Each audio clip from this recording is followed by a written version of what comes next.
Hey Timmy here, I talk about my journey towards becoming a master's student in the performing arts. Today we're gonna pick up where we left off. We were talking about things to look out for when applying for drama school, especially American drama schools, and there are a few items left on the list, so we're just gonna complete that.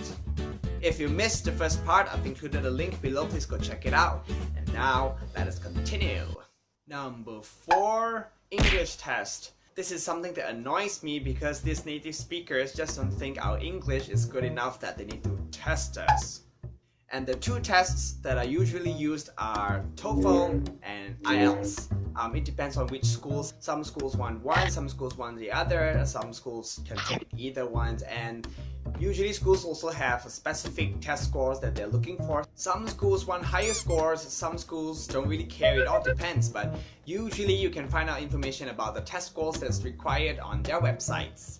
And here's the catch. If you've graduated from an institution that uses English as its medium of instruction, you can try emailing the schools that you're applying for. Sometimes they'll waive it for you. I've asked, and NYU and Yale has kindly waived it for me. Yay!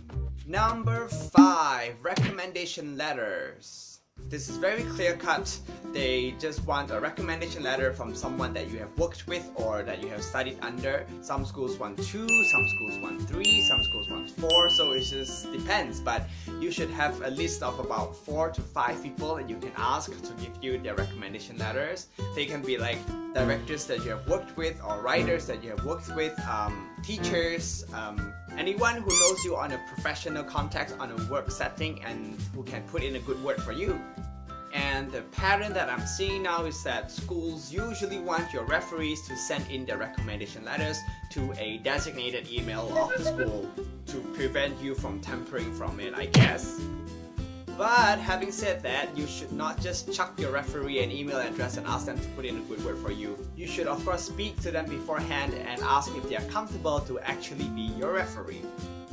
Number 6, fees. And I'm not talking about the actual tuition fees, I'm talking about the application fees. I think this is pretty clear cut. It's just the fee that you need to pay to the schools for processing your application.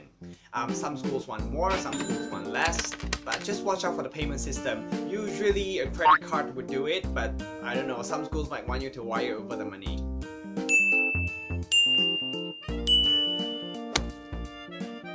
And number 7, and in my book, the most important one, auditions. Well, obviously different schools would have different audition criteria, but as an actor, I would actually feel more secure if I have 2 contrasting contemporary pieces and 2 contrasting classical pieces in my book, or maybe even 3 each.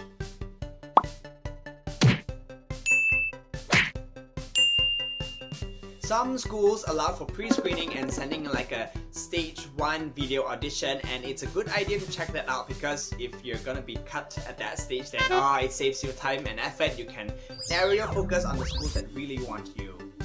And for the schools that only allow in-person auditions, needless to say, it's just a good idea to schedule in your audition as soon as you can confirm so that you get the time slot that you want and so that you can start planning your trip as soon as you can.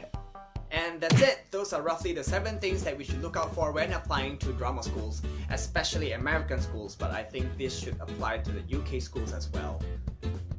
Most likely he would also ask you for your headshot and resume, but as an actor that's something that you should already have. Of course, there are little things that varies from school to school, but I think it's nothing that can't be worked out with a simple email to the admissions office, especially if there's anything that you're not sure.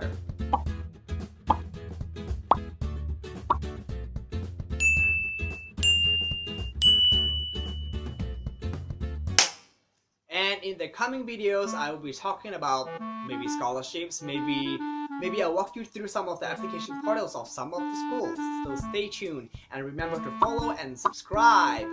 Thank you, bye!